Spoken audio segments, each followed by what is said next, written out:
Hello, everybody. Welcome. Appreciate everyone there. How you guys doing tonight? I'm doing pretty good. I got off work early, so that's always nice. Off work early is nice. Oh yeah. Absolutely. I'm Well, I busy mean, it's a and I'm swap. I'm tired. just making it. It's been a long weekend. My kids Sunday morning decided to wake up at like 2:30 in the morning Ugh. and then didn't take a nap. And then I couldn't sleep last night. I slept for like 3 hours and then I was up for like 5. Then I slept for like another 2 on and off. And it's just everybody at work Yeah. today was like, "You look like you drank a lot last night." And I was like, "No, I haven't Yeah. slept good in like the last 2 nights." I get that. Lack of sleep, drinking a lot. They look very similar. They look the same and they act the same. Yeah. That's why I'm gonna have you do a lot of the talking tonight, BC, because I've been up. I probably had about an hour of sleep. That's about it. Otherwise, I've been up since yesterday. Pulling a Jesse, huh? I know. Like I said, anybody wants to hashtag CCM needs sleep, big time, and I think that's what's going to happen after we're done with this stream. We got a special guest tonight, but before we get to him, let's give a quick shout out to the chat. Well, looky who's here. Shuby is in the chat. Appreciate Shuby buckets for those who are channel members. Shuby buckets in the chat. Let's see who else we got here. Yeah, I told everybody we'll be back. We'll be live momentarily because we're running a little behind the 8 ball, and he's okay. He's just sitting here drinking by himself. I love it, man. I love it. Automatic Beats is in the house. Appreciate Automatic Beats. He was around this morning when I was live, and now here. And what Automatic? Oh, you slept good. Well, there you go, man. There you go. I didn't take any of that extra stuff to help me sleep. Maybe tonight, little ibuprofen's all I need because I don't take any kind of anything. So I take ibuprofen. That about does it. But there we go. Anyway, Luigi is in the house. There you go. What's your hand cash? I will send you Bitcoin live on air. I know nothing about that.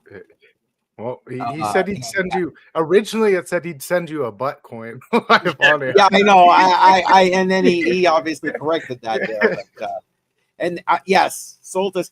That's funny. I said that this morning, BC. Right after, of course, Automatic Beat said this. Well, you can't mine Solana, so sold to zero. I'm There sure you our go. guests would agree with that. There you go. I mean, I already made some good money on Solana last year. I wish I would have held it, but you know what? For what? It's kind of played out. I mean, it might get back up to its all-time highs, but whatever. Yeah, might. Yeah, I mean, I made my money on Solana before all the meme coins became popular on Solana, and then I was like, all the meme coins, and I made a little bit of money on there, and I'm like, I'm not sure about this project anymore. Like, yeah, well, yeah, I guess haters gonna hate. Yeah, but it is what it is. Facts are what they are. Solana can't run. But that's a whole nother story. Not what we're here for tonight. Tonight we're here to talk about some mining. So BC, let's get our guest here on the stage. Why don't you give him a quick intro and we'll bring him on up. Well, it's a man that if you're familiar with the Piper Academy, needs no introduction, but we'll give him one anyway. It's the man, the myth, the crayon eater, Buck. And if you know a little bit about the Piper Academy, you've seen him all around. So how you doing tonight, Buck? I'm having a great day, fellas. What about you guys? Oh, thanks for being here tonight. I complain, but I'm sure people would rather hear me ask you some questions about mining Bitcoin instead. So, gotcha. We also have a miner of our own. He's a home miner. He does not have any extravagant rigs like you got, but he likes to dabble in in the mining, and he likes to complain about energy costs. So I'm sure y'all have a giant conversation on that one. Well, I'm just a home miner. I have like 35 GPUs. Granted, some of them are like 4 gig cards, which I feel are irrelevant now, even on like Raven. So, but I don't know. I switched over to Salad AI, salad.com, like 2 weeks ago with one 3070, and I was okay. You know, $1 a quarter a day, $1.30 a day profit after electric. So I fired up another rig. That got going. I was making a little over $3 a day, which is, it's not much to talk about. It's not anything to brag about. But I was like, oh, let me like combine these rigs. Let me take the RAM out of this motherboard onto this one, double the RAM. Let me try to hard drive. Thinking, I could make like not a video or not a show, a video, like a YouTube video about this, like this trial and error. But for the last week, I took everything back to the way it was, and for the last week, nada. So I'm like, well, I guess maybe there goes that idea. I don't know, but.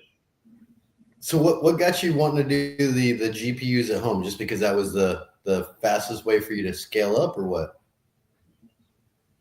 Well, I mean, I started back in late 2019. I bought my first GPU 4 gig rig with a 580 on it for like, it was like $1,000, making like $8 to $10 a day. And then, the bull run hit and I was making more, and I built another rig and was just buying 580s right off the store shelf, as many as I could find. What's your power when you were at? 12 cents a kilowatt. Ooh. Well, that's right now. I mean, back then, I want to say it was like 6 or 7. Oh, hold on. The mail lady's here. Okay, well, now we'll talk with the guest. Okay. There goes that one. Well, did he go squirrel? Yeah. Yep. I guess you gotta go chase him down like a puppy, Well, there's the mail person. Let's go get him.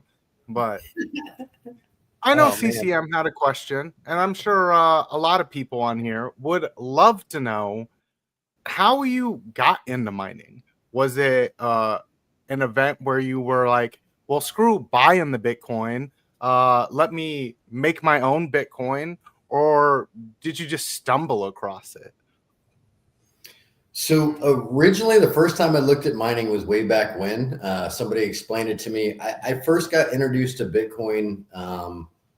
I was 2010 time period, 2009 time period. I was buying Bitcoin and then paying people with Bitcoin to create bots for me. And I honestly just thought like Bitcoin was for paying shady people and buying drugs. Because at the time I could buy like whatever dope you wanted at the Silk Road, and you could pay shady people to do things for you. And then it didn't make sense to me, because if it's a public blockchain, like wouldn't all of those purchases then like at any given time be available? So like that kind of didn't make sense. But I was like, all right, whatever. I thought it was just shady people and drugs. I didn't think it was like something relevant that I really wanted to play with, but I had to play in that game because I was paying people with Bitcoin. So I purchased a Bitcoin for somebody, then sent it across, and there you go.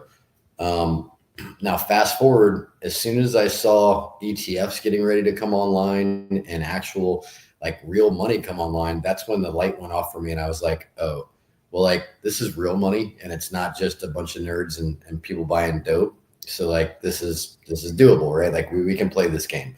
I started looking at different mining, how I could do it, what I could do. And the first initial thought was, how do I convert solar panel power to mining? Because like the houses we had with solar panels on them, they changed the rules. They changed the rules in Texas. They changed the rules in Florida. Florida was the biggest sack. Like those people are gangster, man. Like they came in and said, oh, everybody should do this. And here's all of your stuff that you're going to get paid back for all this solar. And it's going to be so great. And everybody built their solar systems based on what these rebates were and like what you were going to do and how you were going to make money.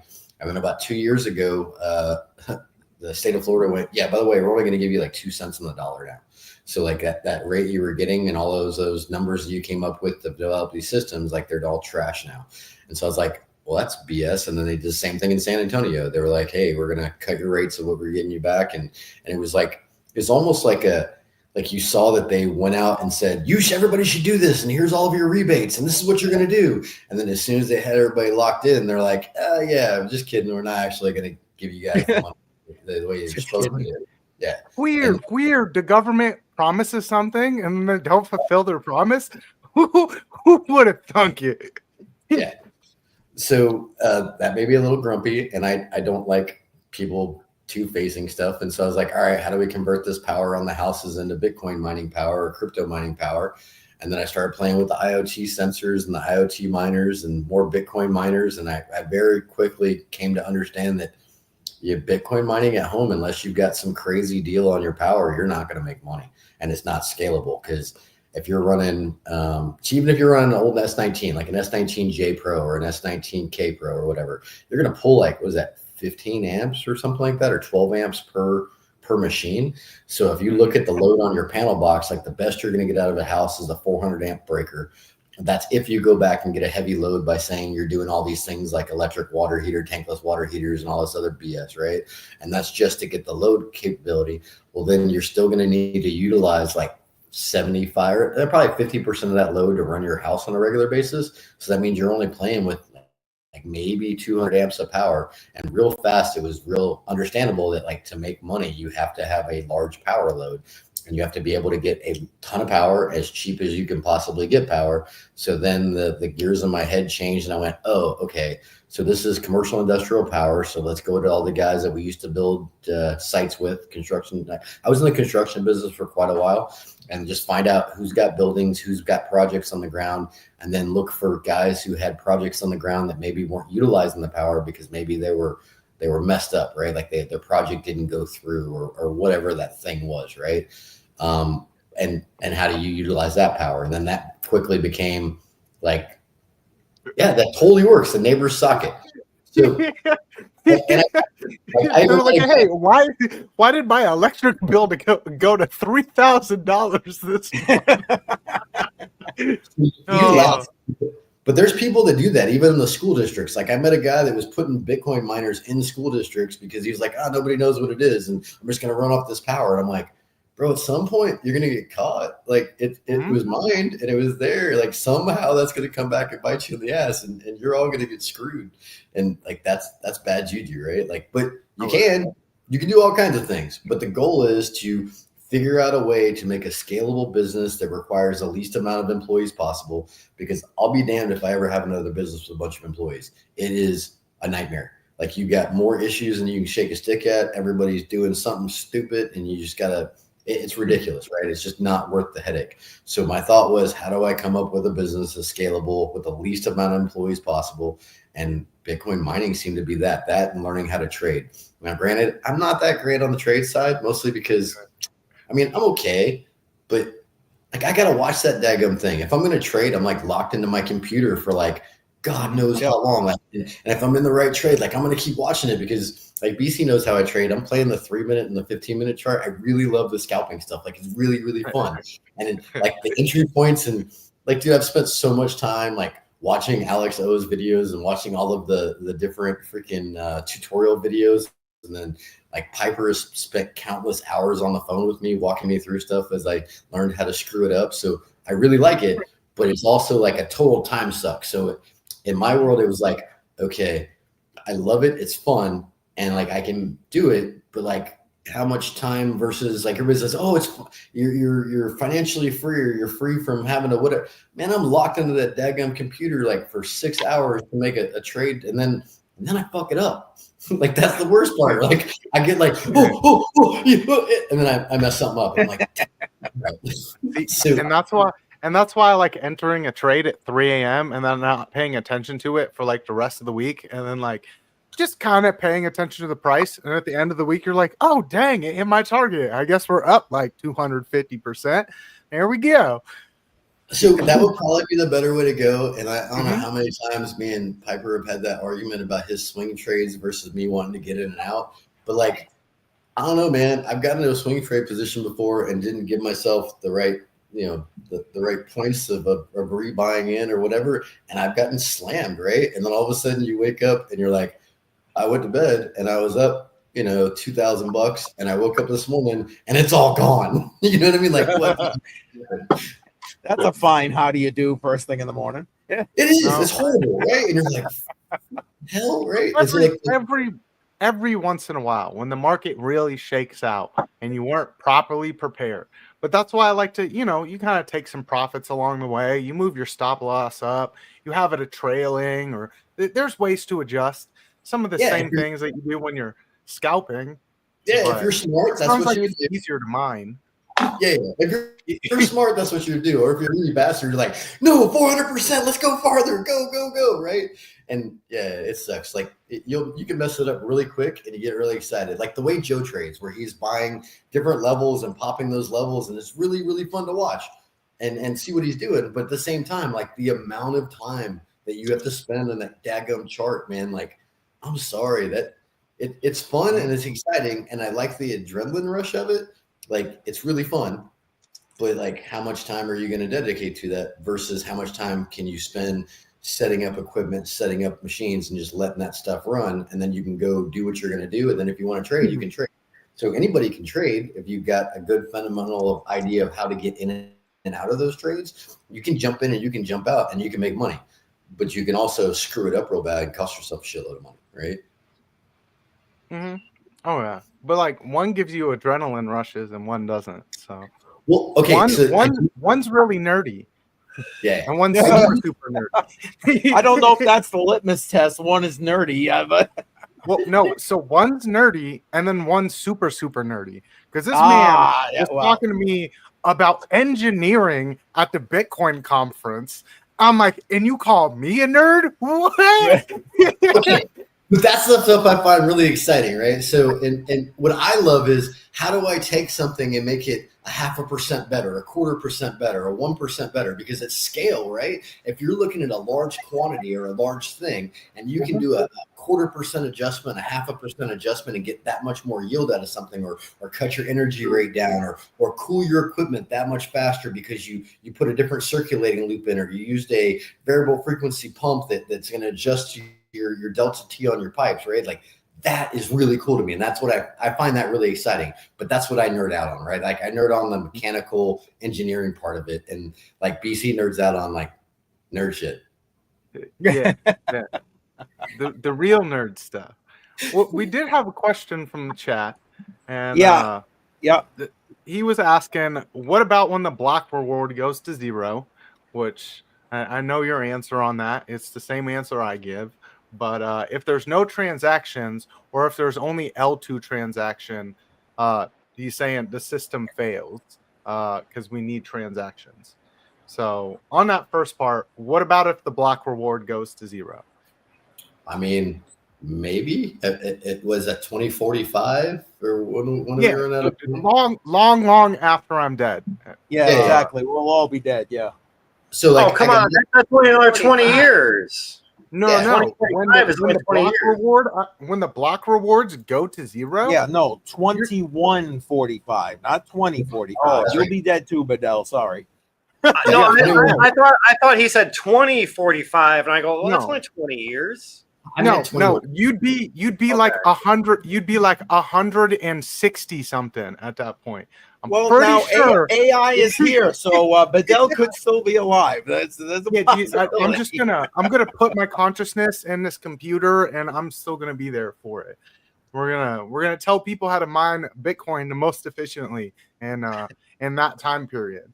But also, guys, I mean, just so you know, we're doing a cigar tonight in honor of Stephen Gill. He died 20 years ago today, ambushed in Al-Anbar province in the Zidon area.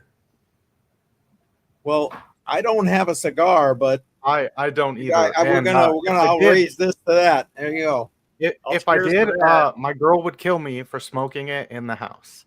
So there's that. Yeah, and you know she would, Buck. Yes, she would. That's why I'm in the garage studio, because I can smoke out here.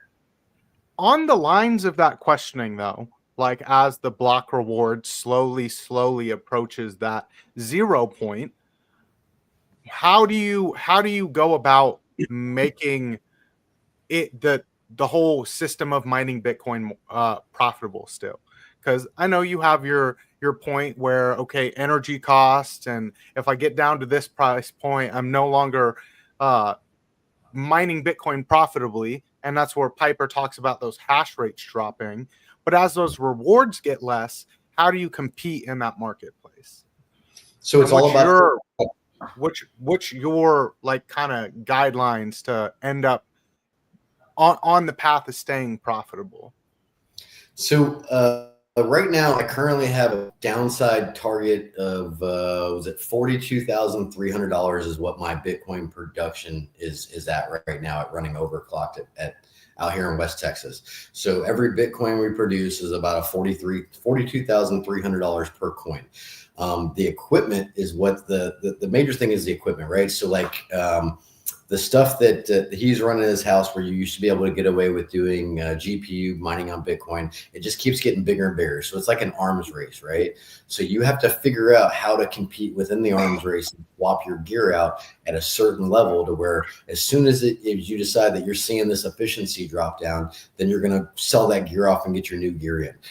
There's also you have to play the tax deduction game, right? So you can depreciate your equipment in, I think it's 1 year is the least amount you can do it in, but split that depreciation up over a 2-year period, right? So your CapEx, you have to go ahead and start pulling that off and getting new machines in, finding places to unload the old machines.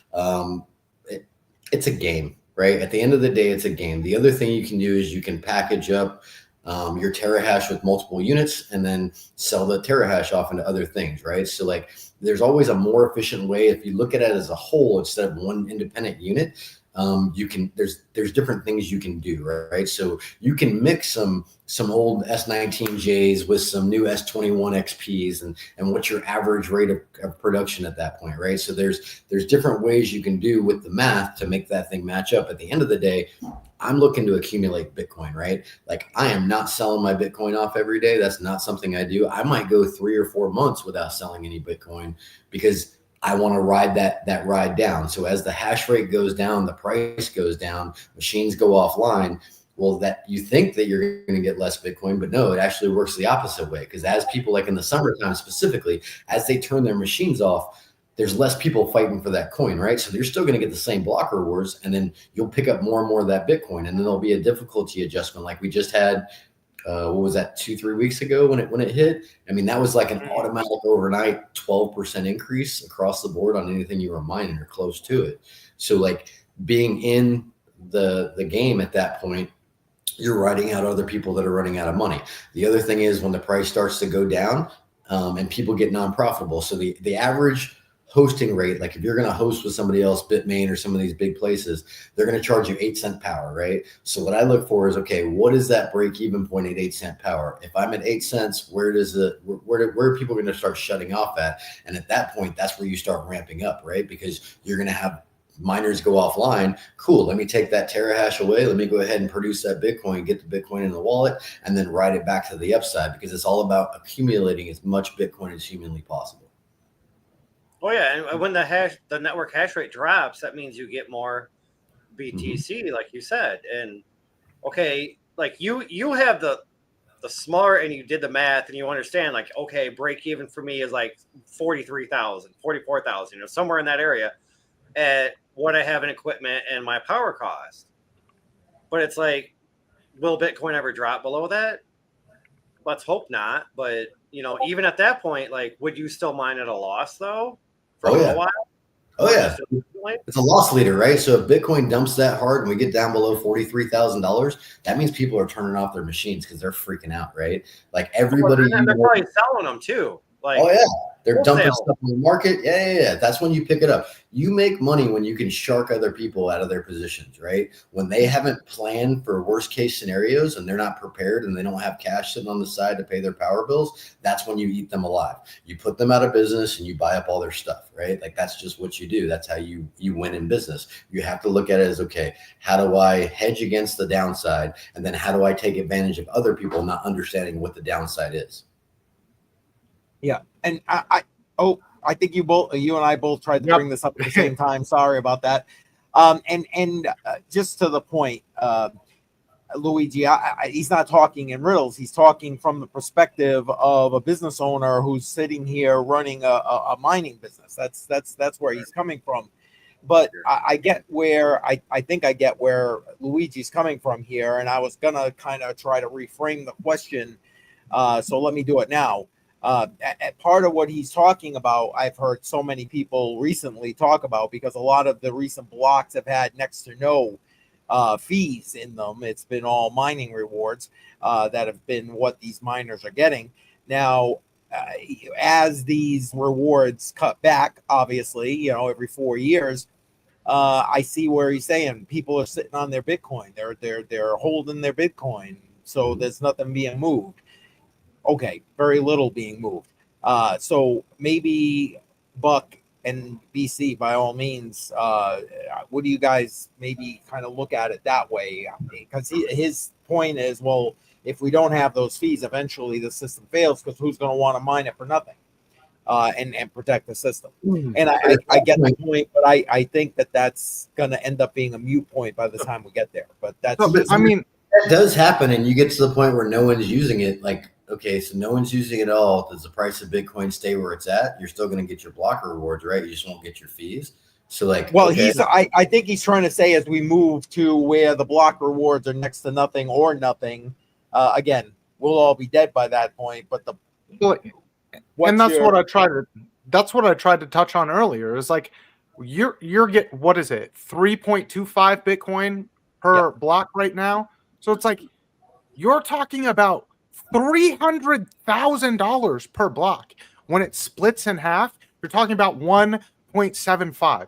You're still talking about the price is going to adjust upwards in that whole period of time. It negates some of those losses. So as it becomes more and more difficult to mine, Bitcoin's price is going up, meaning that kind of similarly, you're getting the same amount of rewards no matter how many the Bitcoin it is, because Bitcoin's price is largely based off of what is the cost of production. It's a double energy play. One, the energy that goes into it, and then two, it's a currency, and currency is energy. It is the movement of energy from one person to another. Your other part of that, where you're talking about L2s still use the same block. You're batching transactions, and then it goes over to use less space on that block. So you're not just skipping the original blockchain. You're still using it. Yes, there's a lot less rewards, but when it comes down to it, they're still getting 3.25 Bitcoin per block. Why is that not profitable? You don't really, yes, you kind of need transactions, but at the point where there's less and less Bitcoin to be mined, and you see there's more and more use cases in everyday life for people to actually use Bitcoin to transact with.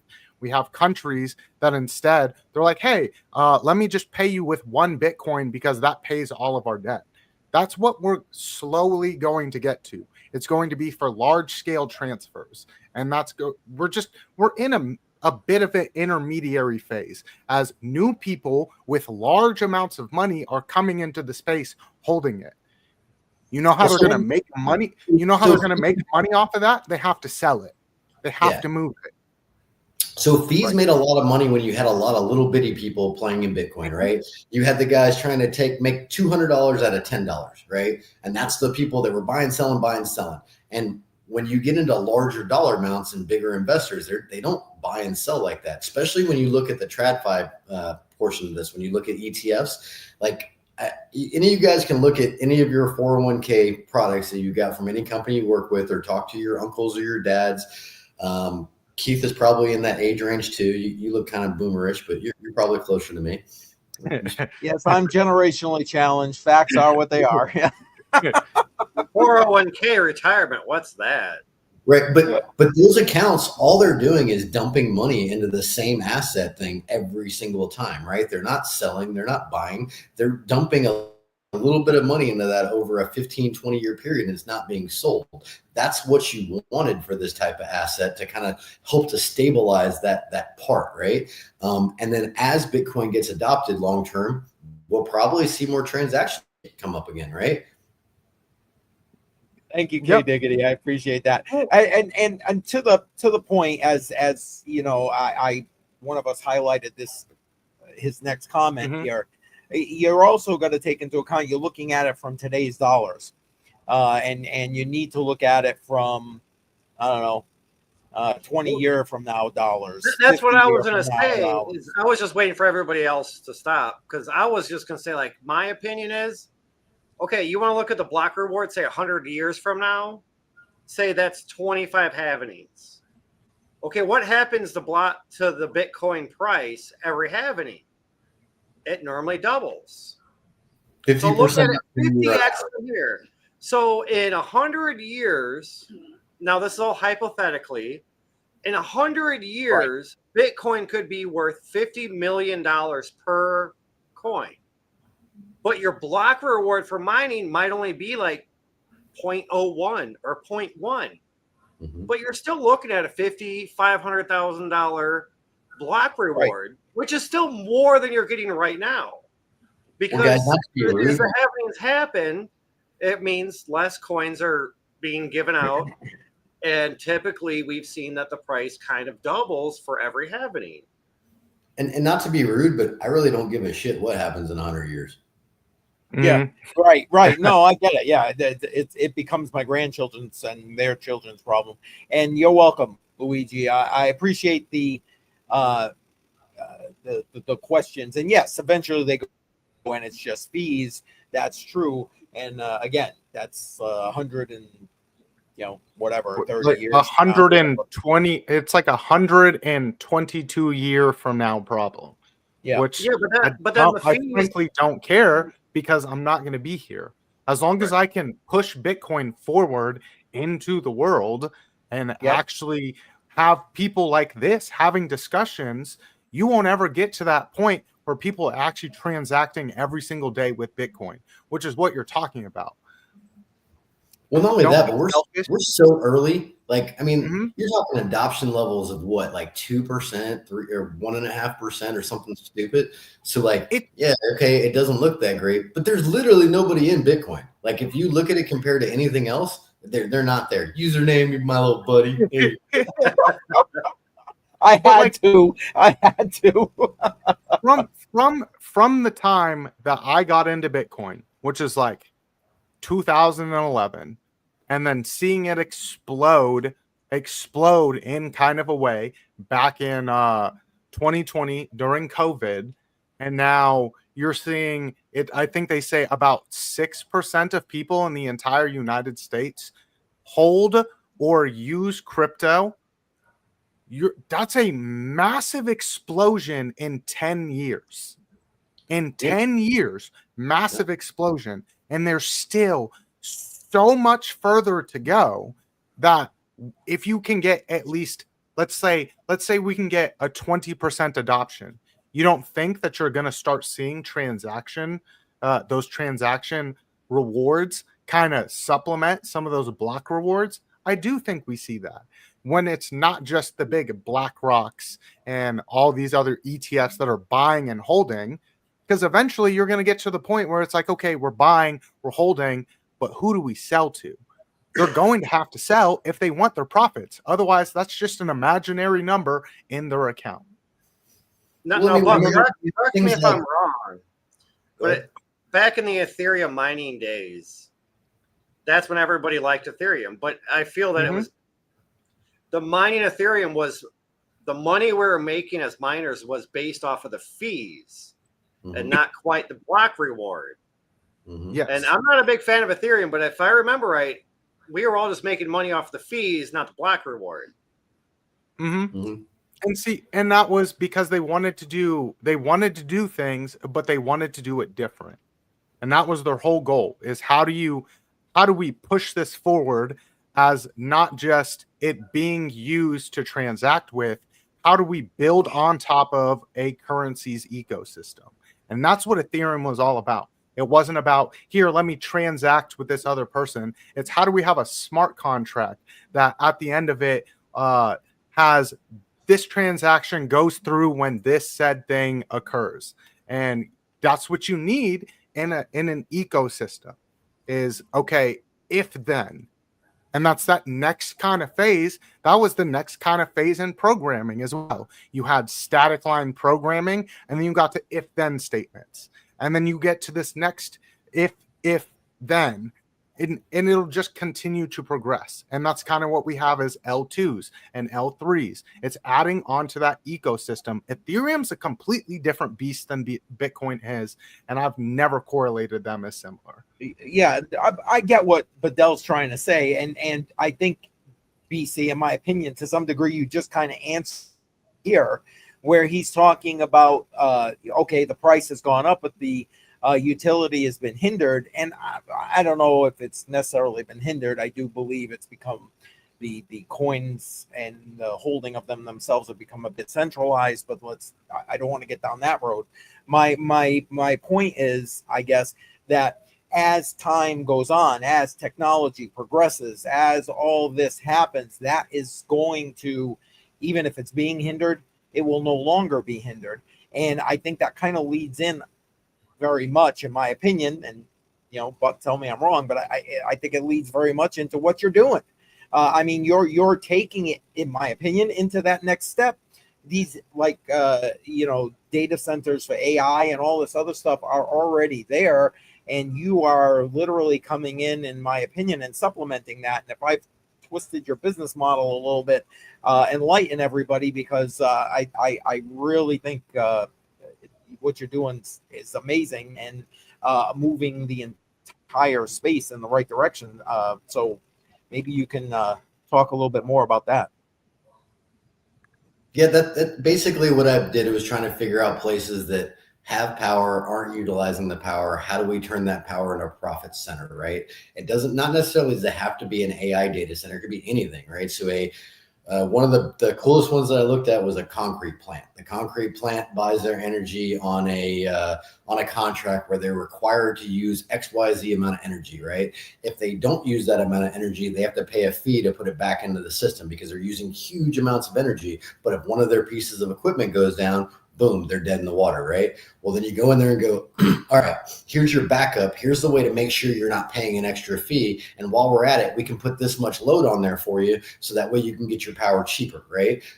Data centers are the same way. Everybody got really, really excited about AI data centers. There's great money in it, right? But there's also a bunch of competition on those contracts, right? So your latency has to be at a certain point. You have to be able to recall your data. You have to have 3 different sources of power, overlapping power, to make sure you're never going to go down. You have to have 2 different fiber connections. There's all these things that you have to do that some of these developers go, I got this property, now I got a data center. And you're like, yeah, okay, go get some contracts, bro. And they're like, oh shit, contract. I'm like, yeah, so you got all this money you just spent, and like, good job. And the only person who made money was the guy who got all the investors involved to cough up the cash, and now he's sitting on a pile of money to sit on, right? So then you go, okay, hey guys, you guys kind of, you shit the bed. So how do we figure out how to get you out of this scenario, right? And that seems to work really well. It bypasses the need for developing a brand new property, which is the way you want to do it, right? Like if you're going to go from scratch, go buy a piece of property, get it close enough to the energy sources you want to use. If you can utilize natural gas, that's even better.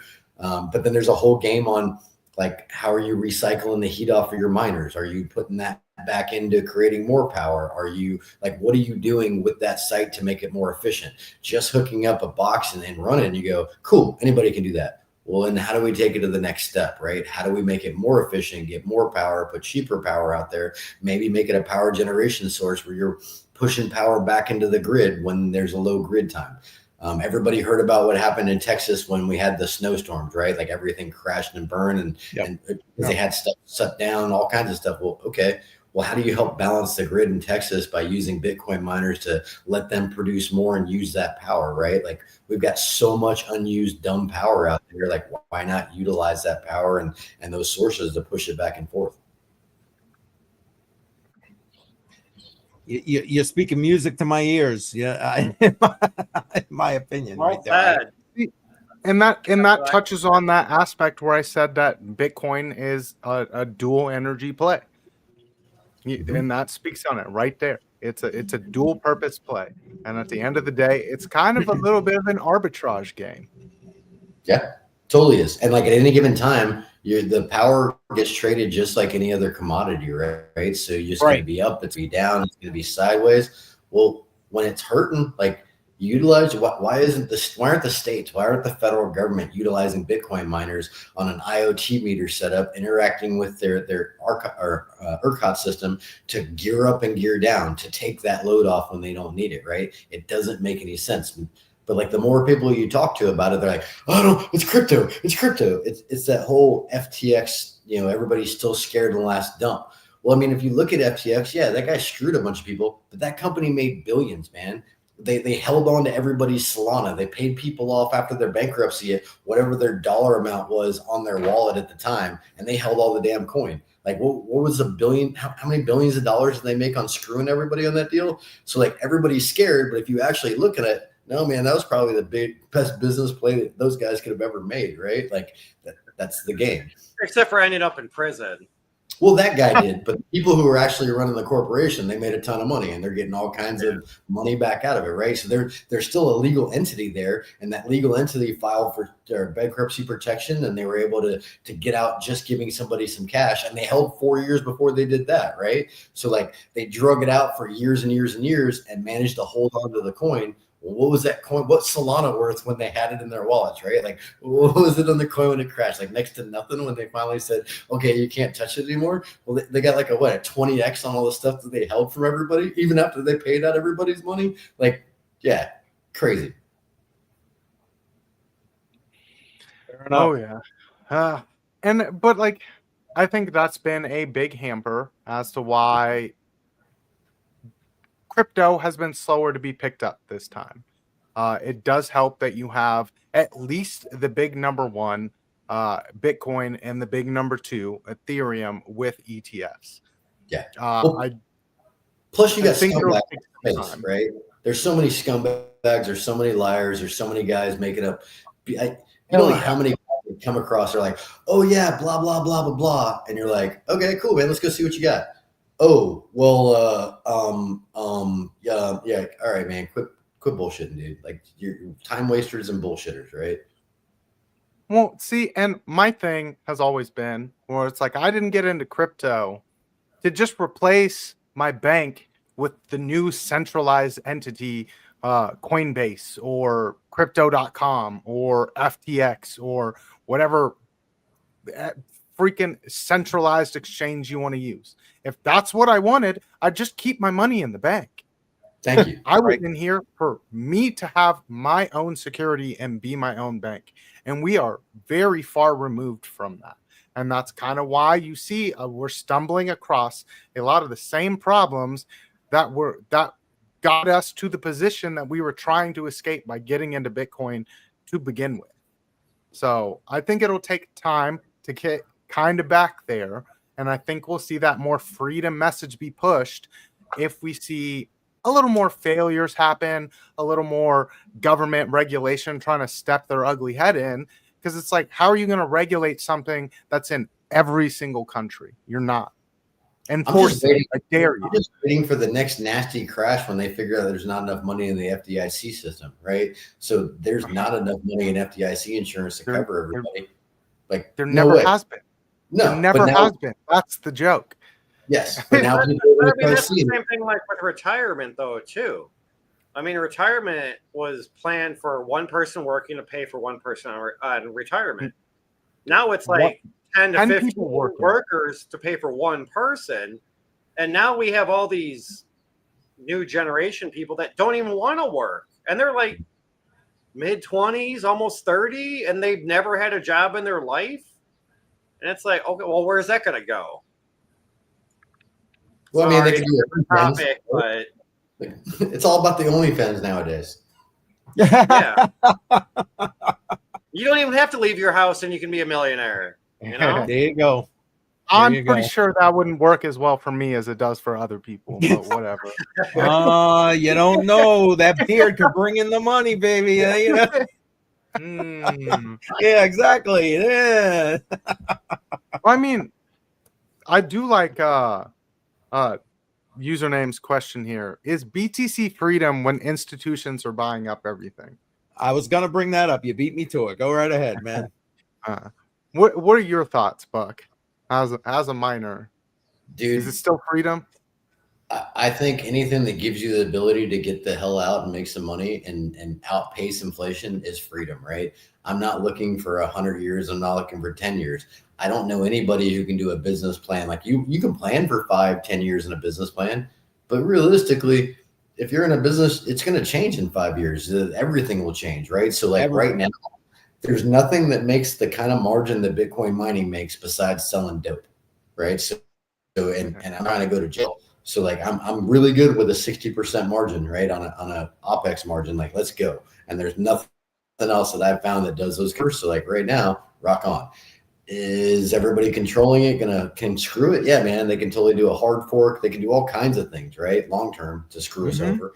But like once again, that's everything. It's you got to be smart and you got to know when to get in and get out. And whenever it's a point where it's life-changing money for you, like how do you change it and how do you adjust to that, right? Like I know that right now I'm stacking as much Bitcoin as possible. I will probably do that for now through the next couple of cycles and then find some sell-off point because I made enough. Fuck everybody. I'm not talking to you assholes anymore, right? Like that's the goal.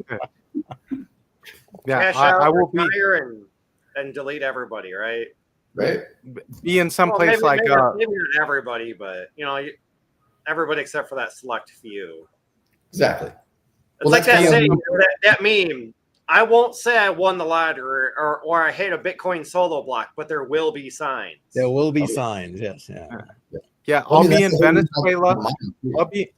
I'll be in Venezuela with Starlink on a compound with a tank sitting out front. Yeah, there will be signs. You never hit that solo block though, correct? No. That's just going to be for my investing. I will get there. But Jay Violet's in the house.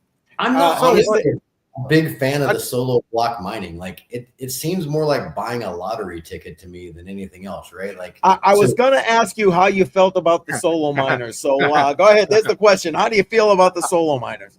All right, so I understand it, and I understand the idea behind a lottery ticket, right? But for me, a business is a business that you can kind of plan for. A solo miner, like, what are the chances? Like, have y'all run the numbers on what the likelihood is to hit a block by yourself if you're running whatever that unit is? Like, what are the actual chances? So, according to CK stats or CK pool stats, at 1 terahash, you're at a 0.005% chance per year to hit a block at 1 terahash. So you're saying I should just go buy a scratch ticket instead? That's what I heard. That's what it sounds like. That's what a solo miner is. It's a scratcher, like Shuby said. It's a scratcher that keeps scratching. That's all it is. They have to continuously pay to keep scratching for. Yeah, but, I mean, okay. So the bid axes that I have 2 of them, and they're like 450 to 500 gigahash a piece. I think they're like 16 watts. So it's 32 watts every day or every hour that I burn. Okay, it's say 10 cents a month. Okay, yeah, maybe in 20 years I might hit a block, but in 20 years, I'm going to spend what, say $1,000, $1,500 on electric, maybe. So at that point, I'd just give Buck $1,500 and he would guarantee pay me out in Bitcoin. So that's the thing, right?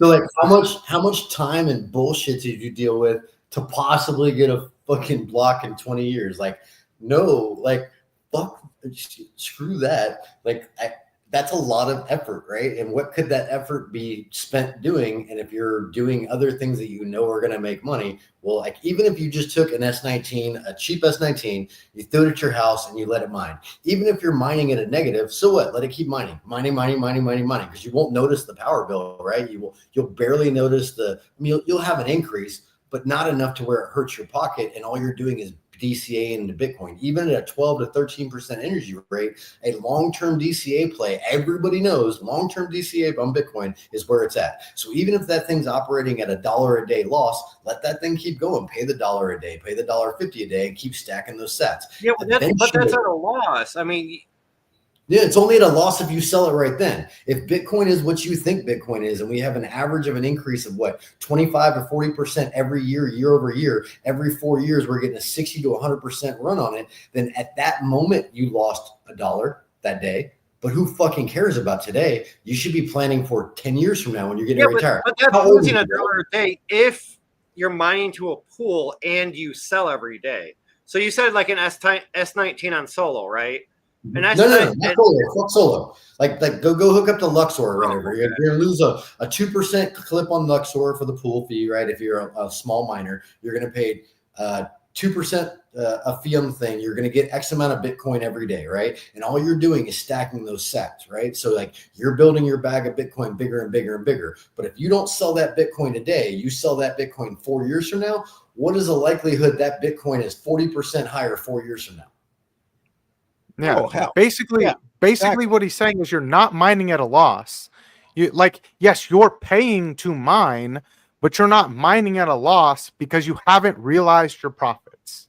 Mm-hmm. Yes. Now, if you can do one better than that and not just mine, but figure out something you're doing in your house that you're already using power for, that you can take the Bitcoin miners and use that Bitcoin miners to do something else. Like I built a pool heater for my pool in Florida. So that way I was going to be paying that for the energy anyway, right? It's 220 volts. It's a single phase line, and cool. 2 Bitcoin miners in an immersion tank tied to a heat exchanger is now heating my pool because I would have had to pay for the pool heater anyway. What about taking your Bitcoin miners and then routing your exhaust fan into your HVAC system, right? To build heat, or even preheat your water heater so you're spending less money on your water heater heating. How do you use what that output is of energy you would have already been using and use that for something in your house or something you're doing? And now you have a net neutral cost on your energy cost because you're already doing something else and you're stacking Bitcoin, because the goal is to stack as much Bitcoin as you can. That way, one day you have a big enough bag that you can either sell off, or like me, I take loans against it, right? So like I'm going to take a loan against my Bitcoin because why the hell would I sell it off? I'll take a loan at 6, 7, 8%, 9% or whatever, ride that sucker off, start paying it off. And I'm just, using that to make a bigger and bigger bag. But in my head, it's even like, you're probably younger than me. I'm getting to be an old man now. I'm 45 years old. So I didn't think I would make it to 30, man. Like I thought there was no way in hell I was living to 30, especially not 40, right? And my body hurts, I'm broken down, but now I'm older and I get out of the bed in the morning. I'm like, you start thinking about different things, right? Like how do you not hurt so bad? And how do you not have to do manual labor, right? Like I can't do the work I did in my 20s. There's no way. Like if I was to say, show up at my Marine Corps unit and go, hey man, I'm here to work, they would freaking laugh at me. Like there's no way not going to happen, right? I would physically die trying to do that work nowadays. I turned 40 3 months ago, and I've had, in the last 3 months, I've probably had 5 or 6 things happen in my life that I have never experienced ever in my life. And I'm like, oh, I guess this is what 40 feels like. And I'm like, fuck, I'm still fresh into 40. Like, it's not cool. Talk to me in 20 years, brother. That's all I'm saying right there. Talk to me in 20 years. About the whole supplementing the Bitcoin. So here in Illinois where I live, I agree with that because like in the winter time, I spread out my miners and it pretty much heats my whole fucking house. The only thing I use gas for is like the stove and the water heater. That's about it. That bill is always like null to almost zero, but then the ComEd or the electric bill is a little bit higher. But I mean, to use one or the other, they're about the same price. Yeah, but even taking like your Bitcoin exhaust off your machines, right? Duck them into your HVAC system, right? That's an easy way just to you could have a lever to where in the wintertime when you actually do run one of the heat, just open it up and let that sucker run the heat through it, right? Like that's an easy, fast way that takes relatively no real knowledge base. It's just hooking up some vent pipes in the back of your Bitcoin miners, right? And I just want to highlight right here that username wins. There you go. There it is. Username. There's no way he is that old. The conversations we lies, not buying. lies. And shout out to my Rue buddy in the chat, man. I didn't realize she was older than me. Who? She said just old. You're just younger. And then there's me over here, like, geez. Yeah, I love this. At least he's not lying. He is a baby. Every time we do a video and age gets brought up, it's like, dude, I put up a picture of a baby because you're a baby, dude. But he doesn't seem that young, right? So like when you talk to him, you figure he's like an older dude, the way he talks and the way he thinks about stuff. And then I figured out how old he was. I was like, what the fuck, man? Like, what? Hey, Melissa, welcome. Melissa's in the house. Love when Melissa's in the house. So I know you have commercial, like business solutions solutions for businesses. Do you also do residential solutions? So if somebody wanted something like you said, where you did that pool heater, that kind of thing, is that something you do for residential too? So I've done it for a couple of friends. I haven't had a lot of people that were really interested in it because it once again, like it costs money to set up. So if you're going to go in, you've got to buy the miners, you got to set things up, you've got to run the electrical connections, make sure you have all of the parts and pieces put together. And on the residential side, unless it's a Bitcoiner that likes to be in Bitcoin, they're probably not really excited about doing something like that. The commercial side, it's easier because they just want to offset their power costs, right? So you go in there and we say, like, we go into a business and say, okay, Mr. Business Owner, what are you paying for your power? Where are you at? What are you using, right? And then figure out a way to integrate some kind of IoT sensor to cut their power of what they're using, and then take that power and plug it back into machines and make money on the backside of it, right? On the residential side, you can do the same exact thing. It's just on a smaller scale. So you can hook up to anything. You can hook up to a house without solar panels. You can hook up to a house with solar panels. At the end of the day, we can help. I want as many people into Bitcoin as possible because I think they should be, right? The more machines we have online, the more people that are mining, it just makes sense. Even with a 12-cent power rate, it's the same as you DCAing into a Bitcoin position, right? Like not everybody can get crazy power rates, but we even have stuff where we do for regular people, like we'll host equipment at our site for people. I'm a little picky on who I work for just because, like, some people suck, right? And you don't want to have to deal with them. So yeah. So like you'll have facts, man, facts. Yeah. And so that's like some people, a different business model than what you got going. I mean, that's a Terra hosting kind of business model, like Hawk is doing. When you're doing that kind of thing. Which it's fine, you can do it, but like if someone doesn't know what they're doing and they think they want to get into Bitcoin mining and then they don't understand any of it, and then you get stuck like holding their fucking hand and like, okay, dude, look, this, and this, and but I don't understand. Of course you don't understand. So it's kind of hard. So sometimes you'll have somebody that wants to work with you and you're like, hey bro, like you seem cool, but no, I'm not playing this game with you, man. Like I don't have the time or the inclination to deal with your bullshit. So I'm just not doing it. Maybe one day I'll figure out a way to do it where it's seamless, where they can log in and just buy some Terahash and be able to run with it. But I'm not quite there yet. We're still a little bit far out on that one. Gotcha. Yeah, but I mean, that's like Hawk has been saying, and I feel I'm not going to speak for Buck. I'll let him say what he says. But, Hawk's been saying lately a lot and has been for a little while. Granted, I don't want to put words in his mouth, but like, Bitcoin mining is more of like a commercial / industrial scale nowadays. It's not for residential. Like, I want to say he said a few times that like you need 50 to 100 ASICs just to be profitable at a certain electric rate. Yes. You can't just buy a S21 or S23, plug it in at home and be profitable. I mean, well, you can't plug it in home anyway because you don't have 3-phase power, right? So even if you wanted to buy that unit and you wanted to hook it up at home, fuck you, because you don't have 3-phase power. So unless you reconfigure your whole house, you're not going to get it, right? So Bitcoin mining went from, you could do it on your computer back in the early days, right, to you're doing GPUs, to where you're doing ASICs. Well, then the ASIC mining went into commercial and industrial. I wrote a whole article about this that I put on LinkedIn, I think a month ago or a couple of months ago. But yeah, like unless you've got access to commercial grade power, you're not going to be mining and making good money.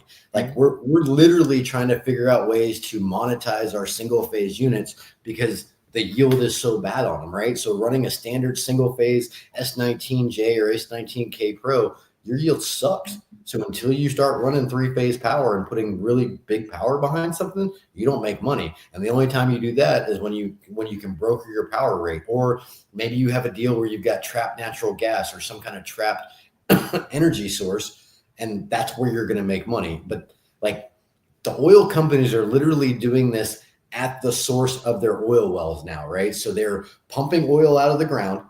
With the oil comes natural gas. They're cleaning the natural gas, putting it through a system, cleaning it up, throwing it to a genset, and then burning the natural gas to build the power, right? But like if you're going to do that, for every 1 megawatt of power, it's $1 million in a genset, right? So to even play in that game, you're talking huge money.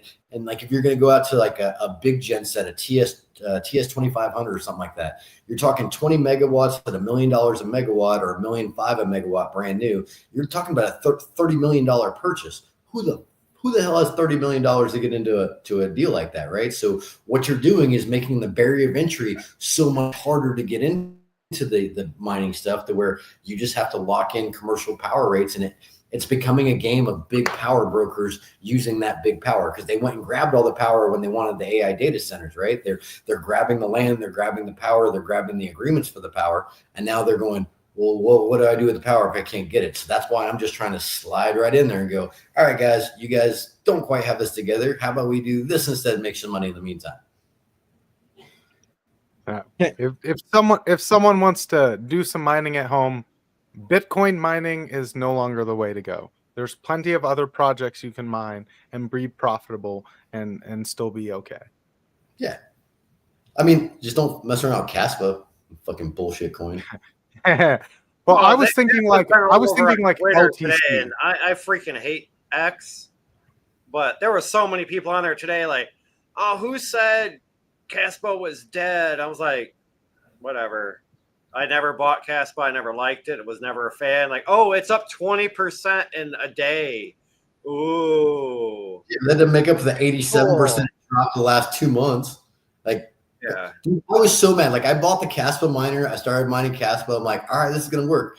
And like, so I buy all of the different stocks for like different mining companies. Like, not that I like love companies or whatever, but I buy the stocks so that way I can listen to the shareholders meetings, because I want to hear what they're doing and what they're talking about. I want to see their prospectuses. I want to see what's going on within the industry, right? So like, okay, I'll buy your stupid stock just so I can hear what you're doing.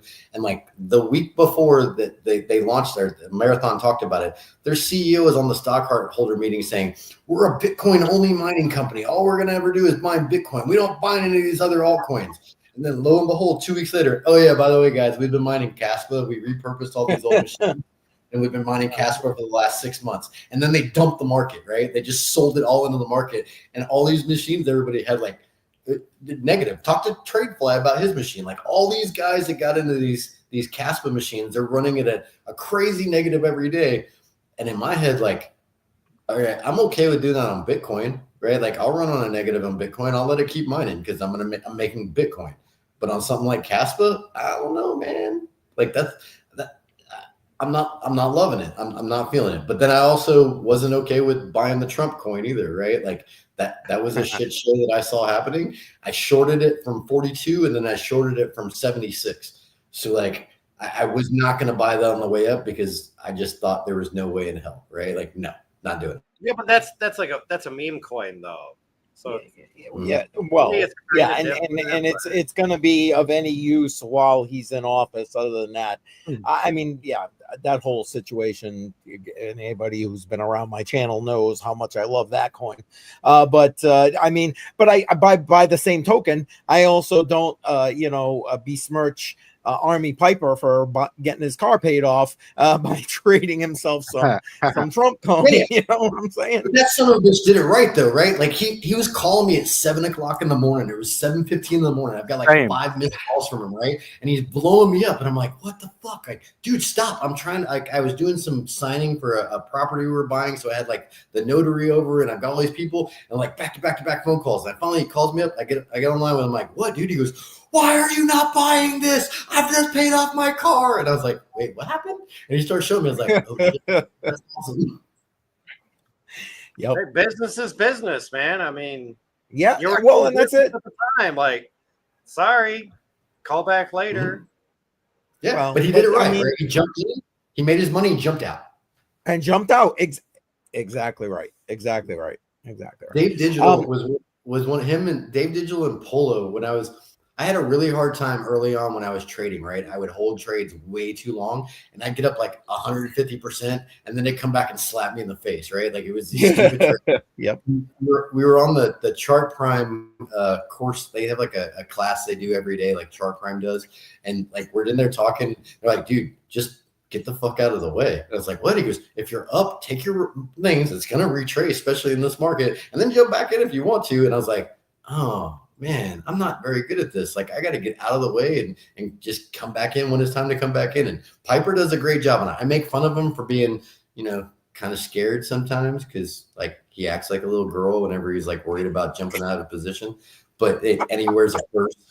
So like, there's that, but either way, like, all good. Yeah, no, I love right. Piper. Love Piper. And Wick's wife in the house. And yes, you're right. Some of these YouTube influencers are, definitely being paid, and if they're not being paid currently to shield Casper, they were at some point. I know we're going along here already. What did I miss? Oh. Nothing you can read or bring up on screen. Oh, I see it now. Okay, yes, there we go. We'll just let that ride. Thank you, username. You almost got me. Username, almost. Right there. I know we're going a little bit longer than normal tonight, and I appreciate you sticking around a little bit, Buck. But I got a question because you were bringing up a few minutes ago about the energy costs, and one of the things that BC and I have talked about, and I heard about in one of my regional crypto conferences that I was at the end of last year, was nuclear power, and in particular the way they're trying to go to kind of more portable, using my air quotes there, nuclear power. Are you seeing any of that, hearing about any of that? Yes. One of my partner's wives works on like some kind of fuel source delivery system for those things or whatever. Really neat, a lot of money, and it's more of a state/government thing at this point that they haven't got the price down low enough. Hopefully, if it works out right, like, so everybody's been so scared of nuclear forever, right? There was a whole campaign launched against it in the 80s and the 70s, right? And keeps going, right? Like even that Chernobyl show, if y'all watch Chernobyl on HBO, bullshit, complete freaking bullshit. It didn't match up to anything that actually happened or how it worked, but that's what people want to watch and they want to be scared, right? So if they can work out the nuclear part, that should drop everybody's energy cost, right? It should. Oh, absolutely. Yeah. The problem is, like, I'm glad that it's you heard about it, because that means it's being talked about. I mean, it's something. I mean, well, BC talks about it with this side right here. BC talks about it when he's talking about his stock plays and that kind of thing. And BC, I don't know if you want to just so you're not getting caught short here. Do you want to just wrap yourself up here with anything before I know you got to go? No, I'll just tell everyone to have a good night. I gotta go make some money, refurbish and sell phones. So someone has been blowing me up on the Facebook Messenger, so I gotta go handle that. So everyone, have a good night. I will see you at the next one and tomorrow morning if you're up that early. God willing, I won't. Have a good one, BC. Don't do anything. Take care, BC. Have a good night, man. I can't promise that. Later. Later. That's too funny. Yeah, So- I mean, he's live so damn early. I can't even. I don't even know how I'm up sometimes. This morning happened to be one of those mornings, and man, it kills me. Like right now, I could literally just fall asleep talking to you right now. I am so tired here. I was trying to go back to bed when you were sending stuff in Discord. I just didn't even reply because I was like, I took my glasses off. I'm just listening to the TV. I'm like just trying to sleep, and I just hear my phone vibrate on the table, and I'm like, God damn it. So Yeah, one what of the hell things I CCM love doing up this early in the morning? What the hell is this? It was one of those nights I couldn't sleep. I got like an hour sleep, but I'll tell you what, that will be rectified tonight because I'm exhausted right now. One of the things I love about BC is he's a nerd and he drives a tractor. Like I think that's so right. cool. Right. Yes. Like, that's awesome. Yeah. Yep. Okay. So besides the mini power plants are talking about in the nuclear, I'm really excited right now about the hydrogen fuel cells. I think that's even got a better run to it. So check this out. There's a chemical that comes off the solar panels that you have that can be turned into fuel for hydrogen fuel cells, right? Then the hydrogen fuel cell, the byproduct of creating fuel using the hydrogen fuel cell is actually potable water. So if you set these things up right, you could actually be creating potable water for different people in different parts of the world by creating energy. So think of it if you're in a third world country and there's some crappy place in whatever place that has no water, no clean water or whatever, and they don't have enough power, but they might happen to have a mine of some sort, whether that be a gold mine, a silver mine, a cobalt mine, or whatever mine that needs power, right? Well, now you use the capex to put these generators on the ground to start developing this mine. Well, then you'll have excess power and excess potable water. That seems like a really, really cool fit, and it's a lot closer than a big nuclear generator that you can run sites on. As far like they're already in the field, they're already running, and you can literally take stuff off of the solar panels to create that. Well, what are you thinking about that? I'm not familiar with this beyond what you're saying. I've heard about it in the background, but is it really overrated for large scale? So far, they have not been able to put big, large scale stuff together. You're only talking maybe 5 to 10 megawatts at a time on those programs. Okay. So they're not big gen sets, and they haven't got to the point where they're taking the place of the T2500, 25 megawatt generators. But it's a hell of a lot closer than the nuclear is right now. So I feel like that might be a really good round to go. Plus, if you're looking at hydro miners, the biggest problem with a hydro miner is having your water source, right? You're going to have a water connection. And if you're getting the power in the right places, there ain't no water out there. Like where I'm mining in West Texas, that's like a gold mine if you found water. And even if you had water, it's been evaporated after 2 days of summer heat, right? So like it is what it is. Right. I'm just curious how you're coming up with hydrogen or something to make hydrogen off of a solar panel. So the way that piece of equipment that I was looking at the other day, there's like some kind of green hydrogen byproduct or whatever, and they're using that to develop the actual fuel cell. Then when the fuel cell's making power, it's taking the hydrogen out of or taking the water out of the hydrogen to make the reaction to it. So the byproduct is the water. I don't know as much. So it's not like a typical solar panel that you just go to the store and buy. Okay. No. Yeah. So okay. It's a chemical that comes. Yeah. So you're talking large solar panel farms, right? So somebody who's running 50 to 60 acres worth of solar panels. Yeah, I've got, I don't know, 400 to 500 acres of solar panels north of my town. Yeah. But there was a company that came into my town. They wanted to buy like 50 acres or 100 acres to put in a solar field, and the town voted no because they said it would damage the water supply. And I was like, how does solar panels above ground damage the water supply? So you know what they did? They went a half a mile north to the county and got approved through the county. So all they did was buy land a half a mile north. And they're not paying taxes, not the village. Yeah, and the city would have made tax revenue and everything else. I'm like, you idiots. Yeah, where are you at again? In Illinois. Oh, there you go. That libtard retarded place. I know exactly. Yeah. That says it all right there. Yeah.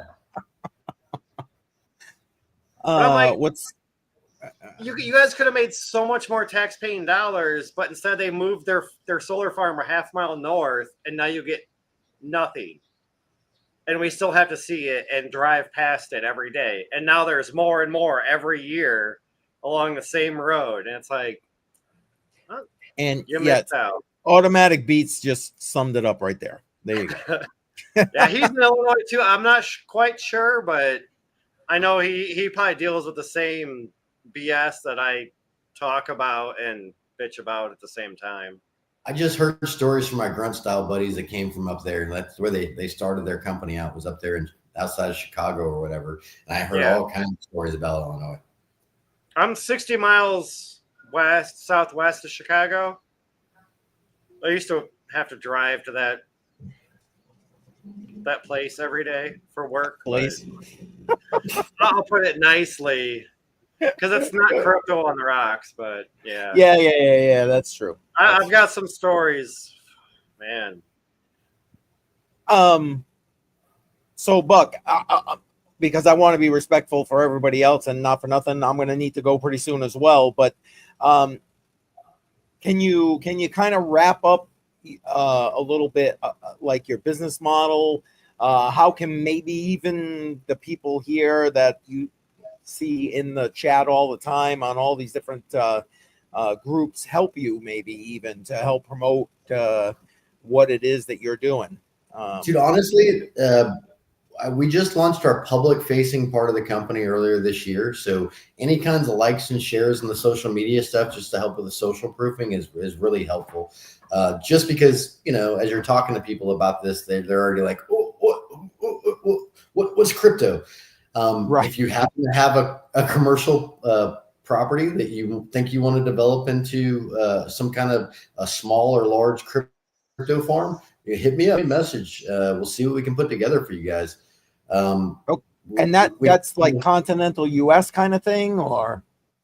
Yes, sir. Anywhere in the United States, as long as it's a deregulated power area, right? So outside of the major cities, it's mostly all of Texas is deregulated except for like San Antonio, and I think Corpus is not deregulated yet. But any of the states that have deregulated power, that we can go in there and work a power broker deal to broker the power rates, and then we can set up some crypto mining and get you going. We're launching a hosting service for clients with some of the places that we just set up. That'll be managed by one of the other partners doing the day-to-day for us. That'll be coming online pretty soon. So if you have a miner that you have not been making money on, that you're losing money on, hey man, we send it over here. We'll dunk it in the goo and get a higher return out of it. I know we're getting at least, okay, so here's an example. 100 terahash S19J, I'm getting like 125 to 130 terahash on it, running overclock and inside the immersion fluid, right? Like easy all day long. So not only can we cut the power rate, but we can actually get more out of that actual machine. So if you guys know places that want to set up mines, let me know and see what we can get going for you. And if you know people that want to actually seriously get into mining, like that would be cool too. I don't like douchebags. I'm quick to tell you, like, fuck you, man. Like, I'm out, right? So, and because life's too short, right? So if you're a douchebag, don't maybe put some links in private chat that we could put in the public chat. Sure, man. Okay. I did put in FYI in the description is your website address and your X. I did get those, and those are already in the description for anybody who wants to go and check those out. Dude, honestly, I suck at X. Like, I've never been an X user, so like, I don't know. X was so far on like La La Land for me that I never really messed with it. So I think I'm mostly using LinkedIn, and then I started using I use X and Discord, of course, but we started using Facebook because like the 45 generation, the guys that are right in that sweet spot of business owners that are looking to diversify into different kinds of things, we're finding a really nice push out of the Facebook stuff as well. Okay, fair enough. X is for like the 20 and 30-year-olds, but you got to filter out like the 9 out of 10 DMs that are nothing but scams. Right. Well, I mean, like, X is cool. X is really cool because you get to like talk to specific people, right? Like, so you'll get to meet somebody on a space and have a discussion with them. And I think that's really, really neat. But then there's just so much trash on there that you have to sift through it. I'm like, screw you guys, right? Yeah, it does require a lot of time. I honestly, I used to stream to Facebook all the time, but it was just like, you know what I put on Facebook now? You're gonna love it. I started a senior series for people 55 plus getting into crypto, and I really do push that one on Facebook because that's the demographic right there. Just saying. It makes sense. Well, not only that, like you have to have Facebook because like my mom will yell at me if she can't see pictures of my kids. Right? Like, my mom lives in Calgary, Alberta. Good. People won't call and text you anymore. They'll just add you on Facebook, and they'll be like, "Oh, well, why do you decline my friend request? I just want to see what you're posting. I want to see what you've been up to these last few years. Instead of talking to you, they just want to scroll through Facebook and see what you've been doing." Yep, that's exactly what it is. Well, I mean, my mom lives in Calgary. She does a snowbird thing where she goes from Calgary, Alberta in the summertime down to Florida in the wintertime. So like she's back and forth. And if she doesn't have pictures coming out of the kiddos, I get yelled at. There you go. Mm-hmm. Well, I did put that link for Facebook, so everybody, if you're interested, it's in the chat. Go ahead, grab it, and go ahead and follow him on Facebook. Again, links to his website and X also in the description of this live stream. Badel, any other questions for Buck before we start to wrap this thing up? No, I was just going through the chat, and there's actually a lot of people that say X is kind of yeah, hydrogen is trash. Yeah. Well, that's username. But yeah, not that I discount the username. We love you, brother. We love you. Yeah, no, I love username. I can't wait. I mean, he's promised me we're gonna meet up when I go to my the regional conference again in New Hampshire. We're gonna get a drink. He said he'll be there, so we'll see. I mean, the only other thing I wanted to say was, Buck, sorry. It was nice to meet you. You too, Piper came on a HODL line, I don't know, a month and a half, 2 months ago, and found out I was a miner, and we talked. And he's like, "Oh, you got to hit up Buck. You got to meet Buck. You got to talk to Buck." Blah blah blah. But I'm like, mining's kind of dead at this point for me. Like, I'm a home miner. He's more of like, it's like I just don't want to message you with like stupid little questions that you probably get thousands of. If you need help, I'm all about helping. If I can help, I'll help. And if I can, I'll push you to somebody that knows how to do whatever that thing you're doing. Like, dude, at the end of the day, it's all about building a network of people to help each other out, right? So like you help anybody you can with the knowledge base you have, because there's probably a knowledge base they have that you could totally, they could help you with, if that makes sense. And team, welcome. And though you're coming in at the you might have been lurking, but thank you for in the chat here toward the end. There you go. Can I mine with Buck? There you go. I don't know. You're gonna ask Buck. He's a hard worker. Yeah, exactly. And listen, the link for his LinkedIn is in the chat too. So make sure you check that out and follow him if you have LinkedIn. I don't know. I gave up on LinkedIn like years ago. I just couldn't stand it anymore. And yes, we will get super wasted, not too wasted. I got to go to the conference like the next day, but I'd like to know what the hell I'm doing there. But anyway, yeah, appreciate that username. Buck, anything else you want to throw out? I appreciate you being here, man, but anything else you want to throw out before we wrap this stream up? So before you give up totally on mining, take your ass down to Texas. Let me show you some of the shenanigans that we happen to be doing. It might reinvigorate you and get you some thought processes, because just because you can't do it at home doesn't mean mining is over, if that makes sense. It's just a different kind of program with way more money involved to it, right? So like there's all kinds of stuff you could be doing once you take a look at it and go, oh, that makes sense. I could do that too, or whatever that is. So don't give up on it. Just adapt, improvise, adapt, and overcome. Amen. All right, everybody. Thank you for being here tonight. Thank you for everybody being so active in the chat. You guys know we're here every Monday night, 7 p.m. Eastern time. And Buck, thanks for being here tonight. Matter of fact, I'm gonna make sure we get you back because I think we still got way more things to cover in here, and I think we'll do hopefully when we schedule you next time, we'll be able to do a little bit more promotion. I didn't get a lot of promotion on X and stuff done, which is why I think we had some limited people here tonight. But we'll promote the hell out of it and see if we can't get a bunch of questions from the chat for you. And I'm looking forward to what you got coming. Are you working with Piper on something to okay? He kind of teased that out there, so okay.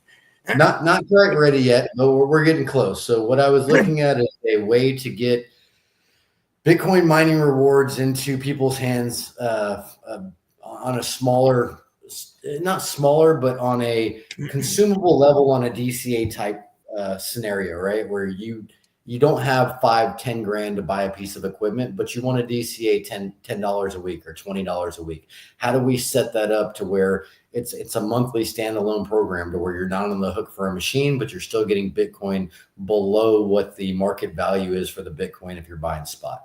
I'm a big DCA guy. I love Piper's DCA plan. Like we spent, I don't know, probably 2 days on the phone because like when he first came up with it and he was showing me what he wanted to do. This was, I don't know, a while back, and he was going through it. I'm like, I'm not buying it. I don't like it. That seems gay. I'm not playing this. And then the more we dug into it, I was like, oh, I actually really do like this. This is a great idea, man. So like, and the more he showed it to me, I was like, oh, I love this. So I actually use that program with my mining reward stuff. So when I'm going to peel off the top, it's because we've hit that upper wristband. And I'm like, cool, I'm peeling off the top. And now that money goes in the bank account and it sits there ready to pay electricity bills when it's time to go.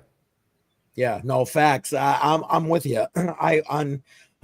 My goodness, sorry guys. On Crypto on the Rocks, I show people DCA $25 a week. That's all you need.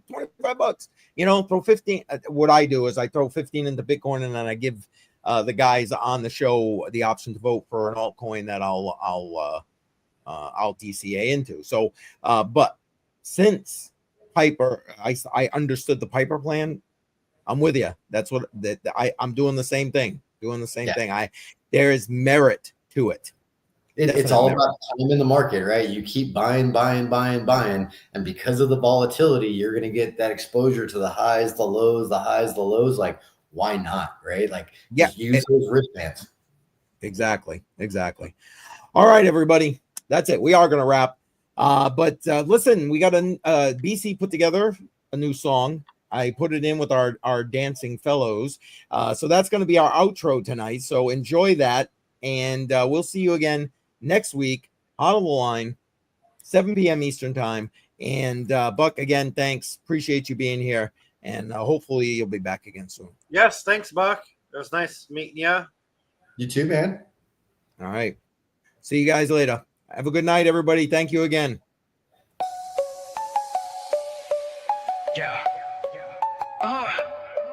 Yeah, fingers frozen, call it ice on my grip. Wallet getting heavy, yeah, it's making me trip.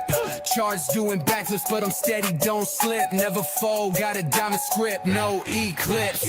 Wolves in the market, they circle and pray. I'm a bull on parade, charging every payday. Paper hands crumble, they just fade away. I'm stacking sats, building castles where I stay. Diamond hands, I ain't letting it go. Stacking up, yeah, I'm watching it grow. Riding waves, yeah, I'm surfing the flow. Up and down, but my faith never low. Diamond hands, yeah, they gleam and they shine.